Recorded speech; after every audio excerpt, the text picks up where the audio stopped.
इनका सबसे पहला रूप है शैलपुत्री। शैलपुत्री अर्थात पर्वतराज हिमावन की पुत्र। इनका वाहन वृषभ है और इसी कारणवश इन्हें वृषारुधा के नाम से भी जाना जाता है। नवदुर्गा का दूसरा रूप है ब्रह्मचारिणी। ब्रह्म अर्थात तपस्या, चारिणी अर्थात आचरण करने वाली।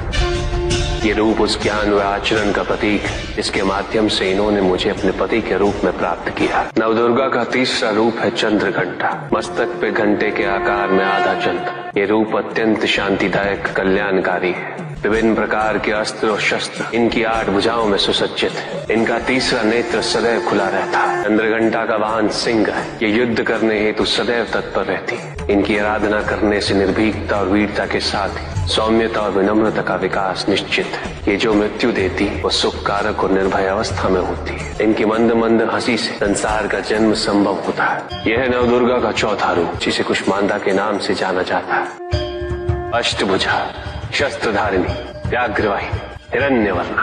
केवल यही है जो सूर्य के भीतर लोक में वास करती है। 10 दिशाएं इन्हीं से आलोकित है। जिनकी कृपा से मूर्ता भी ज्ञान सागर में परिवर्तित हो जाती, वो है स्कंद माता अर्थात तुम्हारी माता।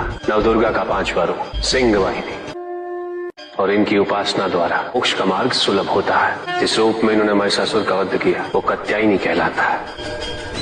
इनकी आराधना करने से अर्थ, धर्म, काम और मोक्ष फलों की प्राप्ति होती है। श्याम रंग, खुले केश, एक हाथ में लोहे का कांटा और एक में खड़ग, जिनका आशीष शुभों का कर्ता और कारक है।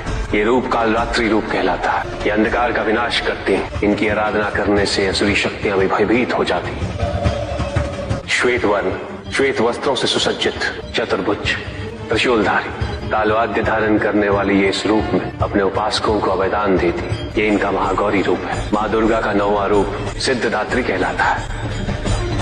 प्रकम्य, अश्वित्व, अशित्व, ये 8 सिद्धियां केवल इन्हीं की कृपा से प्राप्त हो सकती। मेरा अर्धनारीश्वर रूप